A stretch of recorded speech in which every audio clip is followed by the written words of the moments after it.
sharing. The whole thing is about crony capitalism and self-dealing and everything. And so David starts writing this stuff, and the whole thing blows up. He gets a Pulitzer Prize. Westmoreland wants this guy fired and kicked out of the United States, his citizenship withdrawn. David Halberstam just becomes this incredible beacon of hope, this shining star, this pillar of strength, and goes on and writes all these incredible books.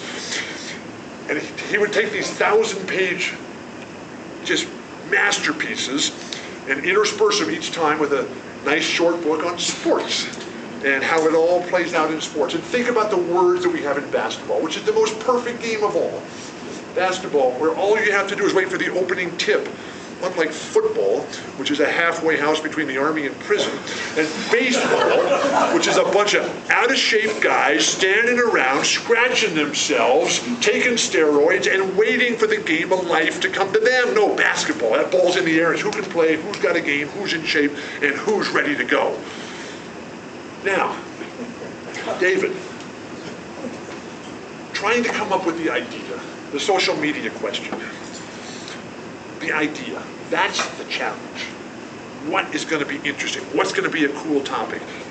So he writes his book, The Coldest Winter, which is a 1,000-page book on supposedly the Korean War.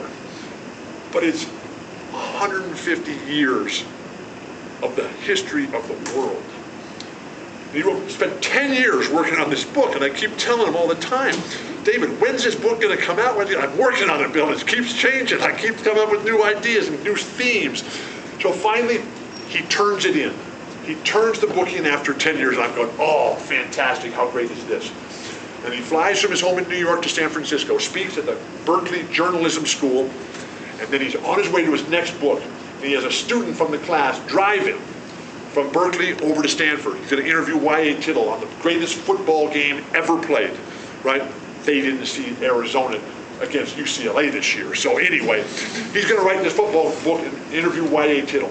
And on the way to the interview, the student who's driving him turns left, trying to cut off somebody and make the quick turn, save 2 seconds in his life, and the car coming up T-bones the car where David is sitting right in the seat, and he dies on the spot at 73 years old in perfect health. And you never know how the game of life is going to play out. Walk like a giant on the land. Don't float like a leaf in the stream.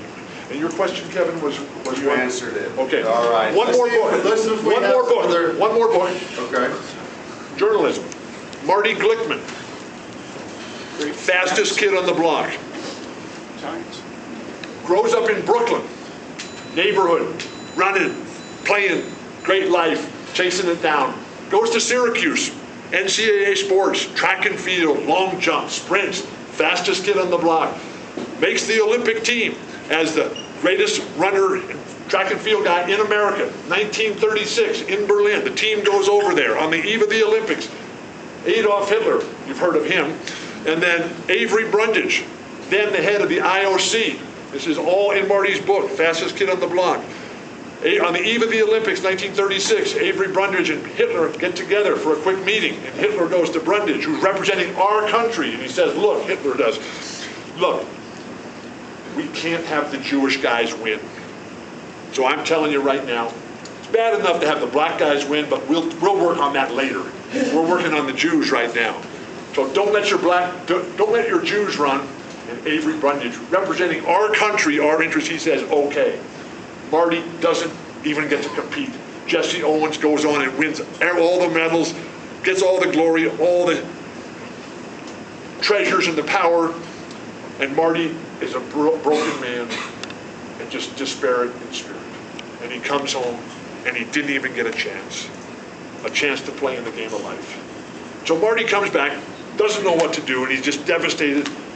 And he stands up and he says, I'm going to spend the rest of my life making a difference. I'm going to make this world a better place. And Marty went on to become the world's greatest broadcaster.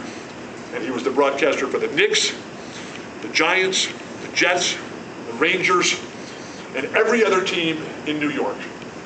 Every sport, all year round. And he was tireless in making this world a better place. And he went around to every class like this. He went around to every student in the world that he could possibly touch. and challenge them. Challenge them to care. Marty was the person who taught me how to speak. Marty is now sadly passed, like David Halberstam. And now that Marty's passed, they're scouring the earth trying to find the person to get me to stop speaking. Question, Kevin, please. I haven't succeeded at that. Okay, no, you haven't. So we have some questions back here. This is a less in-depth question, but I was just wondering if I could hear you say his name instead of broadcast. Throw it down, big man. Throw it down one time, please.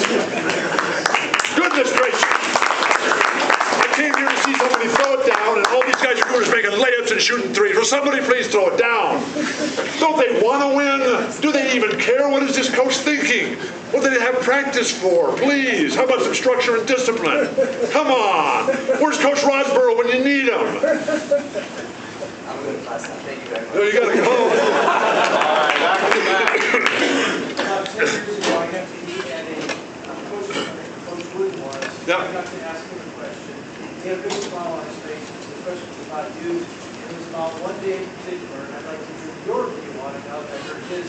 It was the day you had strong convictions about stuff, you were going to wear your hair long and weird. And you came to him using his own words, trying to go against it. Could you make sure? Because it was one of my favorites. I fought with Coach on everything, particularly that hair, particularly that facial hair. I'm not sure what I was thinking, because I did grow a beard ultimately, and I have the only beard in the history of Western civilization that made Bob Dylan's beard look good. But Coach Wooden, he made us shave every day. And I did shave this morning before I came here. And he made us cut our hair every day. He would come into the locker room before, as we're getting dressed, getting ready, and he'd walk around the locker room, and he'd go like this on everybody's jawline, and he'd go like this on everybody's ears, and on the collar in the back of our shirt. And on the first day of practice, and I passed every day, but the first day of our senior season, he comes in and he goes around the whole room, does everybody gets to me, and nope. And so I said, come on, Coach, it's fine, it's not a problem. It doesn't matter, you know, the Grateful Dead sang the song. It doesn't matter what you wear, just as long as you are there. And I was there. But he said, no, Bill, you can't practice today. So I wasn't going to argue that much because I had been arguing for so long and I'd never won a single one of these arguments. But the other guys jumped up in my defense and said, come on, Coach, let him go. He'll shave by tomorrow.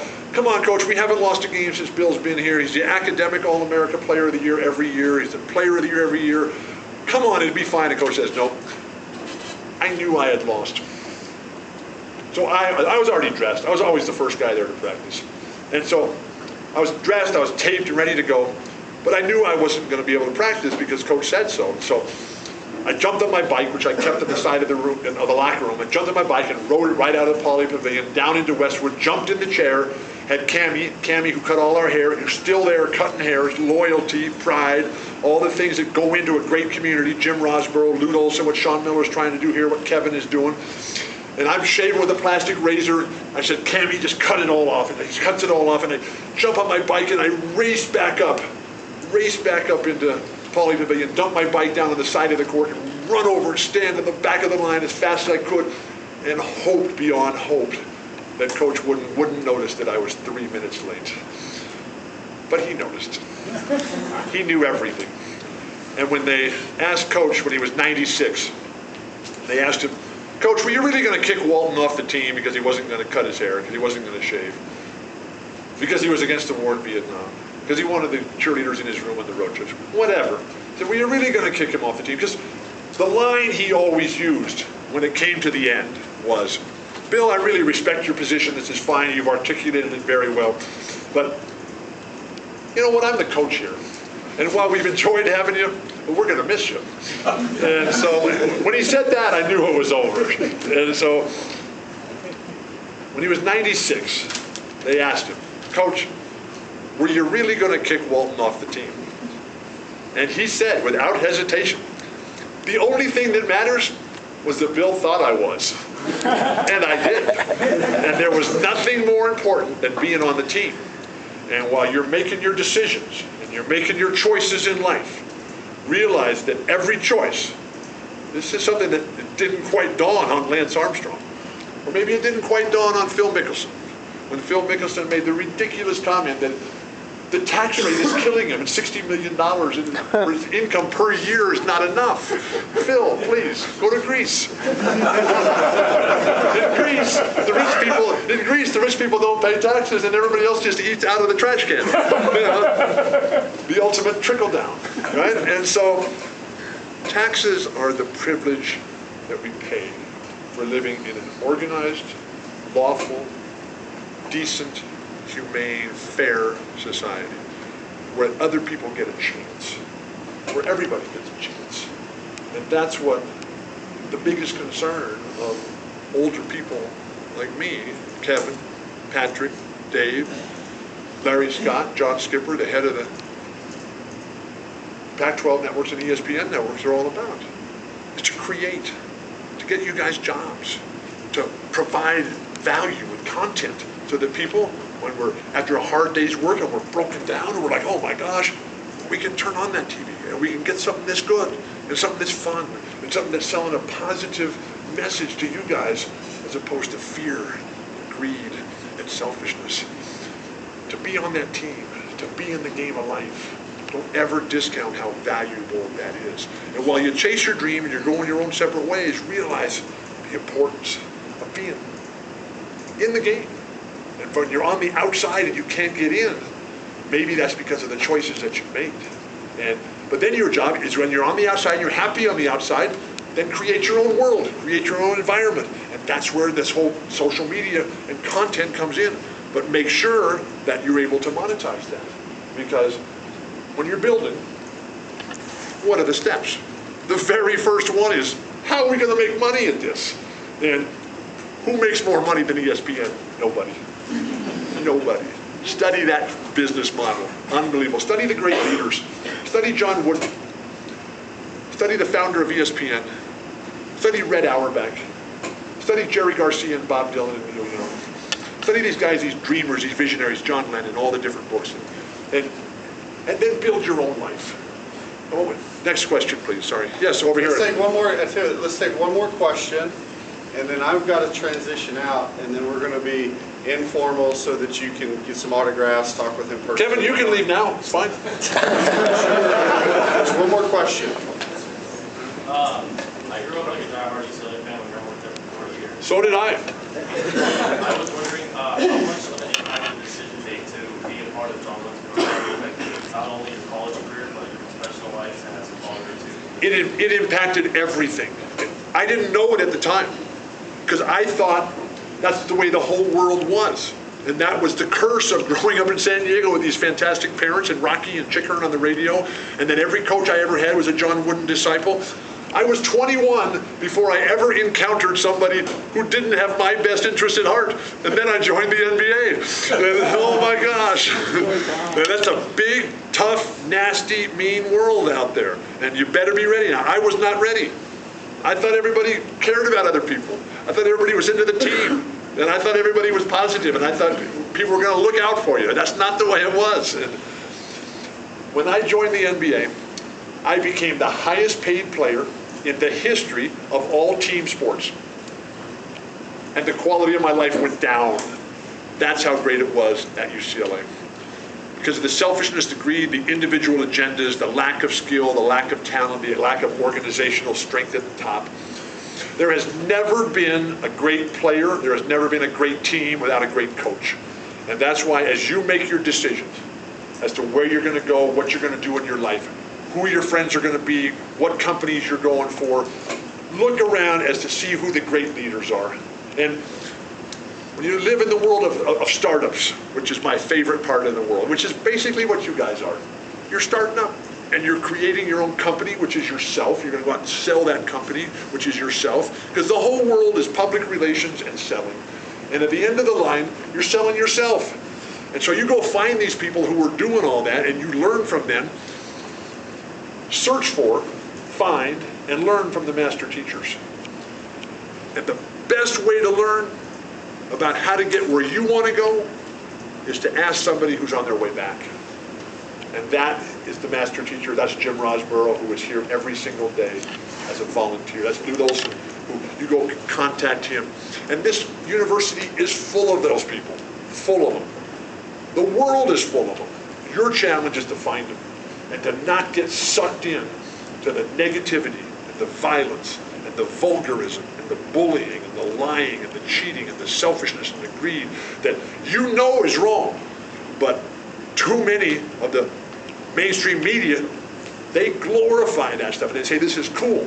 And that's one of the reasons why my two favorite guys in the mainstream media right now, T.J. Simers from the LA Times and Phil Mushnick from the New York Post. Voices of reasons, conscience, moral compass, beacon of hope, truth, justice, and just Google them, get on their RSS feed, and just get the whole thing right onto your computer and just study it every day. And how easy it is. There is no excuse. Oh, I didn't know how to find that. Wikipedia is spelled Wikipedia. Google is spelled Google. And then when it says search or when it says go, push that button.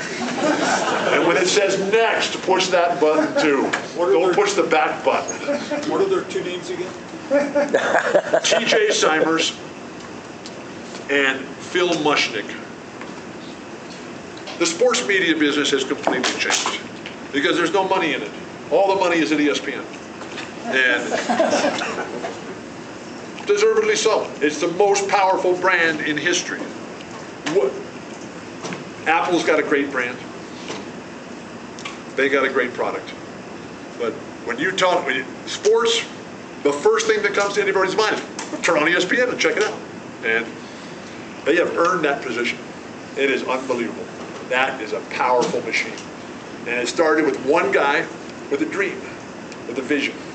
John and Helen Meyer Sound. What is your dream? What is your vision? What switch are you going to pull? Because that's what it was for ESPN. This guy in Connecticut wanted to watch the local sports teams. And so he comes up with this idea, yeah, we'll do this and we'll do that. And as they're getting ready to turn it on and pull the switch, somebody else said to him, you know, if you just pull this switch, it'll go everywhere. And he said, oh, that sounds great.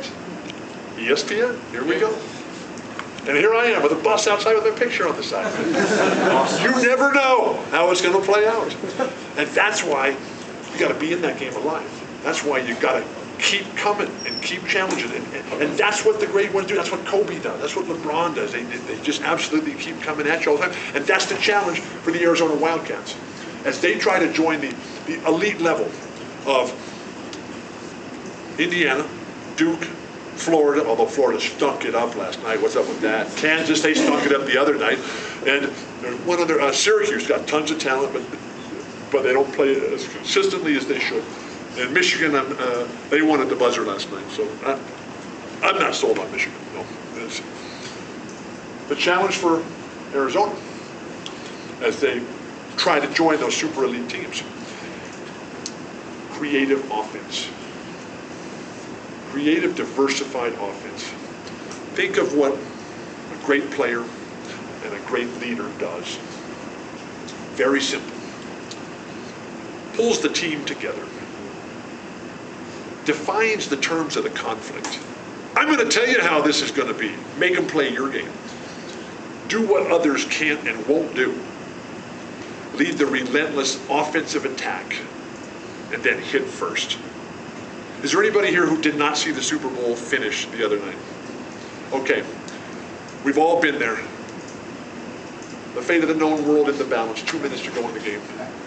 You got the ball, first and goal from the 6-yard line, and you can't score. How do you expect to be the champions?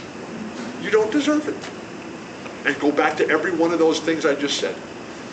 Pull the team together, define the terms of the conflict, do what others can and won't do.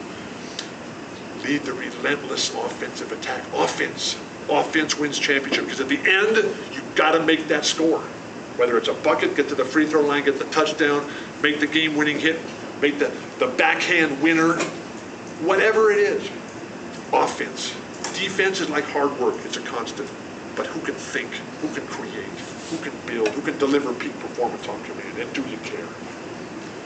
Next question. This is good stuff. Actually, because of the room situation. We need to transition. Oh my gosh, just sound. So let's give it up for Bill Walton.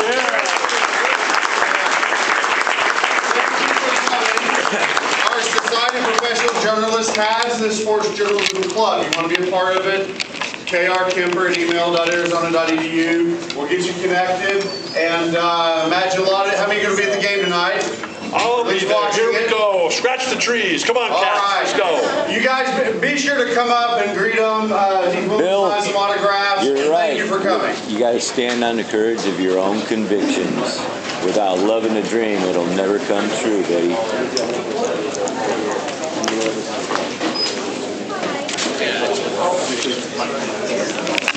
You're